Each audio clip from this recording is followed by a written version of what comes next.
মুক্তিযোদ্ধাদের বিস্ফোরণ হবে, 71-এর বিস্ফোরণ হবে, এটা ইনশাল্লাহ আমি বিশ্বাস করি। আর ইসের খাতায়, মীর জাফরের খাতায় থাকবে ডক্টর ইউনূস মুস্তাক এরাই। দর্শক মানচিত্রের নিয়মিত আয়োজন কথোপকথনে শুরুতেই আমাদের অতল শ্রদ্ধা নিবেদন করছি জাতির সূর্য সন্তানদের উদ্দেশ্যে। আজ 14 ডিসেম্বর শহীদ বুদ্ধিজীবী দিবস। আমাদের সঙ্গে যুক্ত রয়েছে আজকে এই দিনে রণাঙ্গনের মুক্তিযোদ্ধা, গেরিলা মুক্তিযোদ্ধা সৈয়দ মহিউদ্দিন হায়দার খোকা। সঙ্গত কারণেই তার সঙ্গে আমরা কথা বলবো আগামী কোন বাংলাদেশে আমরা যাচ্ছি, কি স্বপ্ন ছিল তাদের। সৈয়দ মহিউদ্দিন হায়দার খোকা, আপনাকে স্যালুট প্রথমেই এবং আমন্ত্রণ জানাচ্ছি আমাদের অনুষ্ঠানে। আপনার কাছে প্রথমে একটু জানতে চাই যে এইবারে যে শহীদ বুদ্ধিজীবী হত্যা দিবস বা শহীদ বুদ্ধিজীবী দিবস, আগেকার যে ফিলিং গুলা সেখান থেকে কোনো পার্থক্য কি আছে, নাকি আপনি আগের মতোই কোন ধরনের যে শ্রদ্ধাবোধ শহীদদের প্রতি অথবা যে একটা আবহ তৈরি হওয়ায় বাংলাদেশে এই সব দিবসে কোনো তারতম্য আছে কিনা? আমি মুক্তিযোদ্ধা হিসেবে এই যে ইয়াং জেনারেশন যে আন্দোলন করেছিল, কোটা সংস্কার আন্দোলন, সেটাকে সমর্থন জানিয়েছি। কিন্তু 5ই আগস্টের পর আপনি প্রশ্ন করেছেন কোন তারতম্য দেখছেন কিনা। আকাশ পাতাল তারতম্য দেখছি রে ভাই। আমি তো দেখতে পাচ্ছি না আমার 14ই ডিসেম্বর, 16ই ডিসেম্বর, 26শে মার্চ আমরা তো শুনতে পাচ্ছি না পূর্ব দিগন্তে সূর্য উঠেছে রক্তলাল রক্তলাল রক্তলাল। আমরা তো শুনতে পাচ্ছি না পিয়নেতে আমার সোনার বাংলা আমি তোমার ভালোবাসি। আমি তো শুনতে পাচ্ছি না মোরা একটি ফুলকে বাঁচাবো বলে যুদ্ধ করি। এগুলি হারিয়ে গেছে। ভীষণ কষ্ট রে ভাই। আপনি বলছেন তারতম্য দেখতে পাচ্ছি কিনা, অনেক ফারাক। আমরা দেখতে পাচ্ছি যে আমাদেরকে ভুলিয়ে দিচ্ছে। এও ঘোষণা দিতে দেখছি যে 16 ডিসেম্বর প্যারেড হবে না। আপনার কাছে আপনার চোখে কি ভাসে না? আপনার চোখে কি দেখেন না কি তারতম্য? আজকেও একটা জিনিস দেখলাম, রায়ের বাজার বদ্ধভূমিতে লোকজন নেই, ক্যামেরাম্যানরা দাঁড়িয়ে আছেন, শুধু সাধারণ মানুষ কিছু লোক গেছেন। আজ একটা জিনিস সাথে সাথে মনে হয়, কিছু মনে করবেন না, আমি আজকে একটা কথা প্রসঙ্গে বলে ফেলছি, কত বড় অধপতন। আমি অবশ্যই এটাকে নিন্দা জানাই যে গতকালই তো গত পরশুদিন এই ইনকালাব মঞ্চের যে হাদি, তার উপরে গুলি করেছে কেউ। এটাকে আমি প্রচন্ড ভাবে নিন্দা জানাই। যে কোনো আক্রমণ, যে কোনো হত্যা আমি সমর্থন করি না। আশ্চর্য বিষয়, তারা সবকিছু লোকেট করতে পারছে, আসামি ধরতে পারছে না। কিন্তু আবার একটা দুঃখ আছে সাথে সাথে, সে কি মুক্তিযোদ্ধাদের উপরে, 71-এর মুক্তিযোদ্ধাদের উপরে। তার এই ব্যাপারে স্বরাষ্ট্রমন্ত্রী দেখলাম 50 লক্ষ টাকা ঘোষণা করেছে ধরে দিতে পারলে। কিন্তু আমার কাছে কষ্ট লাগে যখন আমার ভাই কানুকে মারা হয়েছিল, তার আসামিদেরকে ধরে নাই, বলে নাই যে আমি এইটা করলাম তাকে ধরে দেওয়ার জন্য। কোন কানু সাহেব? কুমিল্লার কানু, মুক্তিযোদ্ধা কানু। আচ্ছা আচ্ছা, জি জি, বুঝতে পারছি। হ্যাঁ, তার আসামিদেরকে ধরা হয়নি। সে তো সূর্য সন্তান। আমার কাছে এই পার্থক্য লাগছে এই সরকারের এই সময়ের। মুক্তিযুদ্ধের আদর্শকে ধ্বংস করার জন্য, মুক্তিযুদ্ধকে ধ্বংস করার জন্য, যেরকম এই যে ইসলামিক বক্তা, সম্ভবত জামাত ইসলাম করে ইব্রাহিম সাহেব, কাজী ইব্রাহিম, উনি বলেছেন 71 বাদ দিতে হবে। 71 মিথ্যা, যারা করছে তারা মিথ্যা, 71-এর স্বাধীনতা সব মিথ্যা, 71-এর প্রজন্ম মিথ্যা, সব মিথ্যা। এই যে ঘৃণিত প্রজন্ম বলেছেন, ঘৃণিত প্রজন্ম। শুধু ব্যারিস্টার শাহরিয়ার নয়, আপনি কাজী ইব্রাহিমের কথা বললেন, এরকম আরো অসংখ্য ব্যক্তি নানান ধরনের মন্তব্য করছেন, নোংরা কুৎসিত মন্তব্য করছেন। বিজয় দিবসকে স্ল্যাং এর সঙ্গে ইলিয়াস যেটা করেছে, এটা এই ভাষা আমরা উচ্চারণ করতে পারবো না, নোংরা ভাষা। হ্যাঁ, তো সেখানে কেন এগুলো ঘটছে, আপনার প্রতিক্রিয়া কেন মুক্তিযোদ্ধা হিসাবে? শোনেন, আমি একটু কথা বলে নিতে চাচ্ছিলাম। এই শাহরিয়ার কবির কিছু কাগজপত্র নিয়ে আসেন, উনি বলেন যে কি প্রমাণ। আমরা তো দেখছি যে নানান প্রান্ত থেকে কথাবার্তা হচ্ছে এই ধরনের। হ্যাঁ, তারা বিভিন্ন জায়গায় বলতে চাচ্ছে যে 16 ডিসেম্বর স্বাধীনতা দিবস না, বিজয় দিবস না, কারণ ভারতের কাছে সারেন্ডার করেছে। ওনার বোঝা উচিত তখন মিত্র শক্তি, মিত্র বাহিনী একটা ছিল। এখন বলা হয় যে উসমানী সাহেবের কাছে কেন, উসমানী সাহেব কেন সারেন্ডার থাকলো না? উসমানী সাহেব বাংলাদেশ সেনাবাহিনী প্রধান। এখানে যদি পাকিস্তান সেনাবাহিনী প্রধান ইয়াহিয়া খান আসতেন, তাহলে অবশ্যই উসমানী সাহেব আসতেন, এখানে মানিক শাহ আসতেন। এখানে পূর্বাঞ্চলীয় চিফ যিনি ছিলেন অরোরা, তাকে পাঠানো হয়েছিল, এবং মুক্তিযুদ্ধের যে ডেপুটি ছিলেন একে খন্দকার, উনি ছিলেন। এবং সবচেয়ে বড় জিনিস, যারা এই কথা বলে তাদেরকে দেখা উচিত, ছবি আপনাদের কাছে ছবি থাকবে, আমার কাছেও আছে, যে নিয়াজিকে ইন্টারকম থেকে স্কট করে major Haider, sector 2 commander major Haider, মধ্যে নিয়াজি, ডান দিকে অরোরা, স্কট করে নিয়ে গেছে। তো তাদের ভাষায় যে মুক্তিযোদ্ধারা ওইখানে ছিল না, এটা সঠিক না, এটা একটা মিথ্যাচার। এবং তারা সেটা তো আরেকটা অবশ্যই, জিনিস, কিন্তু আমার একটু প্রশ্ন আছে, আমার নিজের মনে থেকে যে প্রশ্ন আসছে, আপনি যে এই উত্তরটা দিয়েছেন এটা কি ক্লিয়ার পিকচার দেয়? এবং যে কথাটি বললেন যে যদি ইয়াহিয়া আসতেন, ইয়াহিয়া তো পাকিস্তানের প্রশাসক ছিল, মানে সামরিক প্রশাসক ছিলেন বা প্রেসিডেন্ট ছিলেন। বা আমাদের আতাউল ওসমানী সাহেব তো আর তা ছিলেন না, তিনি ছিলেন মুক্তি বাহিনীর প্রধান, হ্যাঁ, মুক্তি বাহিনীর সর্বাধিনায়ক। তাকে আমরা তার সঙ্গে মিলাবো কেন? হ্যাঁ, সারেন্ডার করছে জেনারেল জগদীশ সিং অরোরার সামনে, উনি তো সামনে উপস্থিত থাকতে পারতেন। এবং ইতিহাস থেকে যা বলে উনি কোনো মান অভিমান ক্ষোভ থেকে আসেননি ওসমানী সাহেব। না, বিষয়টা কথাটা কি সঠিক এরকম? না, না, কথাটা সঠিক না।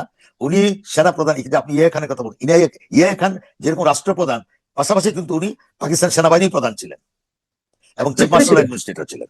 সেটাই, এখানে তো মানিক শাহ আসেন নাই, জেনারেল মানিক শাহ আসেন নাই, ইন্ডিয়ান সেনাবাহিনীর প্রধান উনিও আসেন নাই। কিন্তু পূর্বাঞ্চলীয় কমান্ড প্রধান যিনি, তিনি আসছেন। যেহেতু নিয়াজি ইস্টার্ন ইস্টার্ন পাকিস্তান সেনাবাহিনী ইস্টার্ন কমান্ডে ছিলেন, তার উপস্থিত ছিলেন। আমি নতুন প্রজন্মের দিকে একটু ফিরে যেতে চাই। আপনি বলছেন যে গণজাগরণ মঞ্চ ৭১ প্রজন্ম আর ২৪ যারা আন্দোলন করেছে, নিশ্চয়ই তারা সবাই স্বাধীনতাকে অস্বীকার করে তা নয়। একটা বড় অংশ অবশ্যই স্বাধীনতাকে স্বীকার করে। এবং বরঞ্চ যারা অস্বীকার করে হয়তো তারা, তাদের একটি অংশ সামনে চলে এসেছে, তারা এখন ফ্রন্ট লাইনে। আমার প্রশ্ন হচ্ছে সেই অংশটা কোথায়? ২৪-এর আন্দোলনে, ২৪-এর গণ আন্দোলনে বা অভ্যুত্থানে যারা যেই তরুণ প্রজন্মের অংশটি মুক্তিযুদ্ধের চেতনায় বিশ্বাসী ছিল, গণজাগরণ মঞ্চের যে অংশটি মুক্তিযুদ্ধের চেতনায় প্রবল ভাবে বিশ্বাসী ছিল, তারা কোথায়? এটার উত্তরটা আমি দুইটা ভাগে দিই। আপনি তো দুইটা গণজাগরণ মঞ্চ একটা প্রজন্ম, যেখানে যার স্লোগান শুনেছিলাম লাকি নামে একটি মেয়ের, নিশ্চয়ই সে এত বছরে 2012, 11, 2013, 14, সে নিশ্চয়ই এখন সেই লাকি নেই, নিশ্চয়ই অনেক বড় হয়েছে। তার দেখে কিছুদিন আগে লাকি শাহবাগে এসেছিল, তখন তাকে একটা ট্যাগ দেওয়া হয়েছিল, শাহবাগে আবার আসছে, ঠিক আছে। আর এখনকার প্রজন্মে যারা আন্দোলনে নেমেছিল, আমি সোজা ভাষায় আপনাকে বলি, আমি নাম নিয়ে বলি, হাসনাতের ভিডিও আমার কাছে আছে, সে স্লোগান দিচ্ছে বঙ্গবন্ধুর বাংলায় বৈষম্যের স্থান নাই, মুক্তিযুদ্ধের বাংলায় বৈষম্যের স্থান নাই। তাহলে এই সার্জিৎ, তার অসংখ্য ভিডিও আছে, বঙ্গবন্ধুকে সে কি বলেছে, বঙ্গবন্ধু সম্পর্কে বলতে বলতে সে মুখে ফেনা উঠে দিয়েছে। তারাই 5ই আগস্টের পরে সুরটা চেঞ্জ করেছে। এখন যারা ডাকসুতে আছে ছাত্র, এরাও তো ছিল আন্দোলনে, এই আন্দোলনে তারা কি করেছে, তাদেরও তো নিজে স্বীকারোক্তি ছিল, মুখোশ পরে তারা ছাত্রলীগ করেছে, তাই না? তাহলে এরাই, তাহলে কি বলবো, যে যারা আজকে বঙ্গবন্ধুর বাংলায় বৈষম্য স্থান নাই, মুক্তিযুদ্ধের বাংলা বৈষম্য স্থান নাই, এখন যখন তারা অস্বীকার করছে, অস্বীকার মানে কি, ৭১কে অস্বীকার করছে, কালকে হাসনাতের যে ভাষা শুনলাম ৭১ জায়গা হবে না, তো সেখানে দ্যাট মিনস কি, তাকে আমি কি বলবো, স্ট্রেট সুধা ভাষা বলবো, হিপোক্রেট। তারা আমাদের সঙ্গে ধোঁকাবাজি করেছে, জাতির সঙ্গে ধোঁকাবাজি করেছে। কিন্তু একটা জিনিস তাদেরকে মনে রাখতে হবে, আমি জাস্ট একটা উদাহরণ দিয়ে বলছি, 1972 সালে জাসদ জন্ম হয়ে যেরকম আজকে জাসদের কোনো চিহ্ন নাই, আগামীতে আপনি দেখবেন এই ছেলেপেলেদের কোনোদিন কোনোটাকে খুঁজে পাওয়া যাবে না। পার্লামেন্টে দাঁড়াক, একটা ওয়ার্ডে দাঁড়াক, একটা ওয়ার্ডে দাঁড়ালো, তারা নির্বাচিত হতে পারবে না। এইভাবে কিন্তু পাশাপাশি ওই যে বললাম কিছুক্ষণ আগে, আমি নিজে থেকে বলতেছিলাম, আমরা যখন স্বাধীন করে আসছি অস্ত্র ছিল গাড়ে, চিন্তা করি নাই এই জিনিসটা নিব, ওই জিনিসটা নিব, এই ক্ষমতা চালাবো, ওই ক্ষমতা চালাবো। তারা তো 2 দিন আগে যে অবস্থা ছিল, তাদেরকে প্রশ্ন করে না কেন দুদক, তাদেরকে প্রশ্ন করে না কেন দুদক, যে তোমাদের কাছে অর্থ সম্পদ কোথেকে আসলো? এই হলো আজকে এদের চরিত্র। আর এই চরিত্রের সঙ্গে যেহেতু চরিত্র হনন হয়ে গেছে, এবং চরিত্র হননের মূল মাস্টার দাতা হলেন ডাক্তার মোহাম্মদ ইউনূস। সোজা ভাষায় আমি একটা জিনিস আপনাকে বলবো, যদি কষ্ট না করেন আমি বলে দেব, সেটা হলো আজকে যে অবস্থাটা সৃষ্টি হয়েছে, যে হাদিকে কেন্দ্র করে, হাদিকে গুলি করবে কেন আওয়ামী লীগ? আওয়ামী লীগের খায় দেওয়া কাম নাই। হাদিকে কেন গুলি করবে বিএনপি? বিএনপির খায় দেওয়া কাম নাই। হাদিকে ইম্পর্টেন্ট পার্সন বিএনপির কাছে, যেখানে থেকে বারে বারে বলতেছে নির্বাচনী এলাকা ঢাকা 8, আব্বাসের কাছে, মানে আব্বাসের কি বলবো, আব্বাসের যে পারিবারিক যে ভোটার আছে, তারও তো 10 ভাগের 1 ভাগ পাবে না সে পুরা কনস্টিটিউন্সিতে। যদি তাহলে সে তো ঠিক না আব্বাসের জন্য, তাহলে বিএনপি কোন খায় লাগছে? চিন্তা করতে হবে বেনিফিটেড কে। আমি তো বলে ফেলছি 12ই ফেব্রুয়ারি ইলেকশন হবে, বেনিফিটেড হবে কে? এ তো একটা হাতিয়ার হিসাবে ব্যবহার হচ্ছে, ও তো একটা উসিল্লা হিসাবে ব্যবহার হচ্ছে, নিরীহ ছেলে হিসাবে আজকে সে বলেই পাঠা হতে যাচ্ছে। এই হাদি হাদি কি, যদি বিবেক থাকে ওকে আল্লাহ বাঁচায় রাখলে বুঝবে যে আমি কেন বলির পাঠা হতে যাচ্ছি।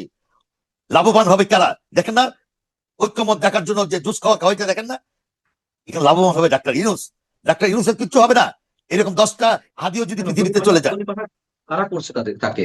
ডাক্তার ইউনূস একেবারে কেন? ক্যালকুলেশন, যেহেতু সে বলে ফেলছে যে ইলেকশন হবে, ইলেকশন তো সে দিতে চায় না, না দেওয়ার পথ তো খুঁজতে হবে। এই এই একটা হচ্ছে, আরেকটা দেখেন না, আবার একটা জখম হয়েছে, কোপাকুপি হয়েছে উত্তরায়, এগুলো সে কালেকশন করবে, এগুলি করে বলবে আপনারা তো কিছু করতে পারছেন না, এই অবস্থাতে ইলেকশন দেওয়া যাচ্ছে না, 2-4টা ইলেকশন অফিস পুরানো হবে, সব তার ডিজাইন, এগুলো ভাই, এগুলো সব তার পাল্টা ডিজাইন। প্রসঙ্গক্রমে পাল্টা প্রশ্ন তো আনতেই হয়। আওয়ামী লীগ তো বলেছে নির্বাচন প্রতিহত করা হবে, তো এইগুলো কি প্রতিহতের কোনো লক্ষণ কিনা? এবং যাকে সন্দেহ করা হচ্ছে সে ফাইসাল তো ওরফে শিবিরের লোক আউসাদ, কিন্তু বলা তো হচ্ছে ছাত্রলীগের সাথে না, জড়িত ছিল। সে তো শিবিরের লোক, কিছুদিন আগে তো অ্যারেস্ট ছিল, তাই সে আবার বেল পায় কি করে? দুবার বেল পাইছে, যে উকিলে বেল নিয়ে দিচ্ছে তাকে জিজ্ঞেস করেন। এত আবার আমরা এই হাদির সঙ্গে তো ঘোরাঘুরি করছে। জি প্লাস শোনেন, আমি আপনাকে একটা জিনিস বুঝাই দিচ্ছি। জি যদি বলেন কি প্রমাণ, প্রমাণ নাই, এটা হলো লাভ। আমি হিসাব করবো এখানে লাভ কার। আওয়ামী লীগের কথা বলেন, আরে ভাই আওয়ামী লীগের তো খুঁজেই পাওয়া যায় না, ওরা দিনের বেলা আসবে, এটাকে কেউ বিশ্বাস করে? আমি পাগলও বিশ্বাস করবে না।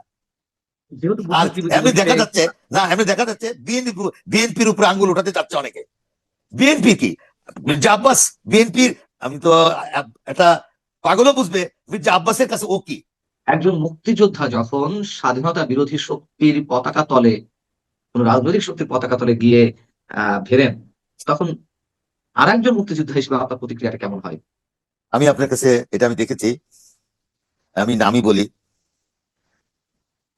মেজর আক্তার, উনি কালকে আমি তার একটা টক শো দেখেছি আপনার সাথেই, আপনি বিভিন্ন কোশ্চেন করেছেন, উনি যে উত্তরগুলো দিয়েছেন, আমি সেই জন্য কালকে আমার ঘুম হয়নি, আমি খুব কষ্ট পেয়েছি। আমি তো অস্বীকার করবো না, উনি আমার রণাঙ্গনের ভাই, আমার ভাই, কি কারণে এরকম ডিরেল হয়ে গেল? উনি যে উত্তরগুলো দিয়েছেন, যে ওটার মধ্যে উনি আদর্শ দেখছেন, উনি এখন রাজাকার বলতে উনি খুশি হচ্ছেন, এই ভাষা আমার কাছে নাই।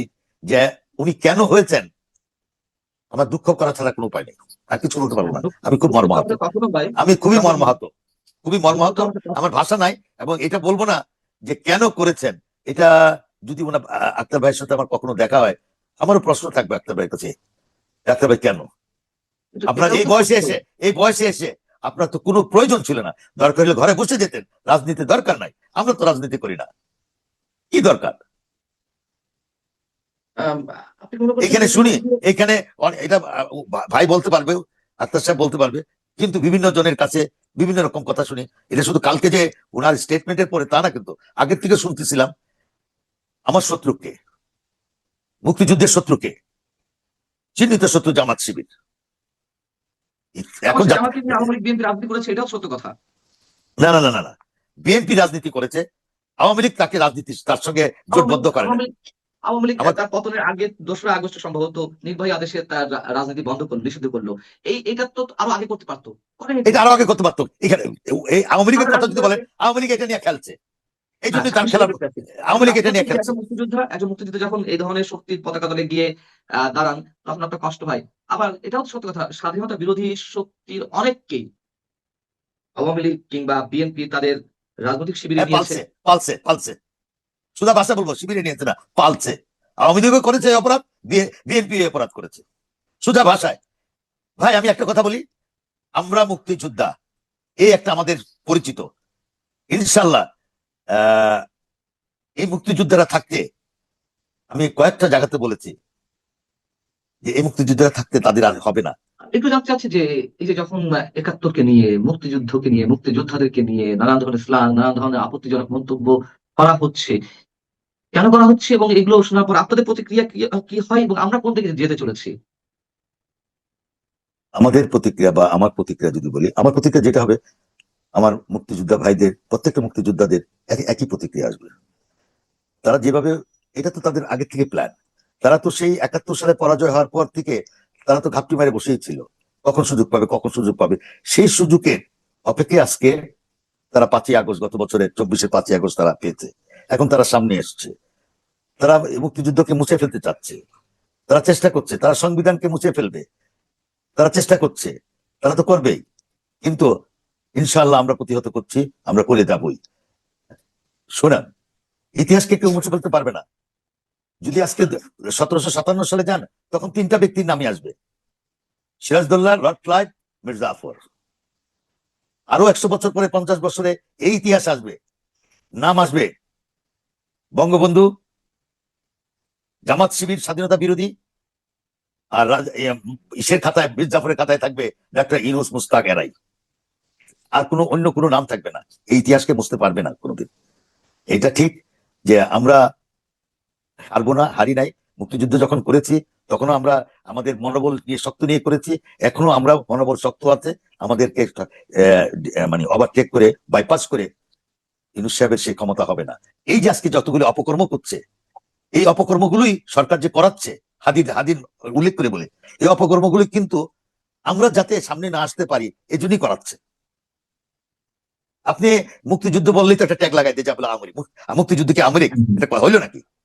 আমরা তো দল করি না, কিসের জন্য ট্যাগ দিবে? আওয়ামী লীগের বিচার করো কে? কিন্তু মনে রাখবেন, বিস্ফোরণ যখন হবে আল্লাহ প্রদত্ত, সেটা কেউ ঠেকায় রাখতে পারবে না। মুক্তিযোদ্ধাদের বিস্ফোরণ হবে, 71-এর বিস্ফোরণ হবে, এটা ইনশাল্লাহ আমি বিশ্বাস করি। 71-এর প্রজন্ম 71-এর আদর্শে বিশ্বাসী, মুক্তিযুদ্ধের আদর্শ বিশ্বাসী। কারণ আমাদের আদর্শটা কোনো লোভ লালসার মধ্যে ছিল না, আমাদের আদর্শটা নির্ভেজাল ছিল, দেশের মাটিকে ভালোবেসে আদর্শ ছিল। ওইটা কোনোদিন পরাজিত হতে হবে না ইনশাল্লাহ, এটাই বলতে পারি। অনেক ধন্যবাদ সৈয়দ মহিউদ্দিন হায়দার খোকা, একজন গেরিলা যোদ্ধা। আপনার প্রতি আবার স্যালুট জাতির পক্ষ থেকে আপনাকে সালাম আজকের এই দিনে, শহীদ বুদ্ধিজীবী দিবসে। আপনি ভালো থাকবেন। দর্শক, শেষ করছি, আপনারা ভালো থাকবেন, আপনি ভালো থাকেন, আপনার দর্শকরাও ভালো থাকুন। শহীদ বুদ্ধিজীবীদের প্রতি আমাদের আবারও আতল শ্রদ্ধা।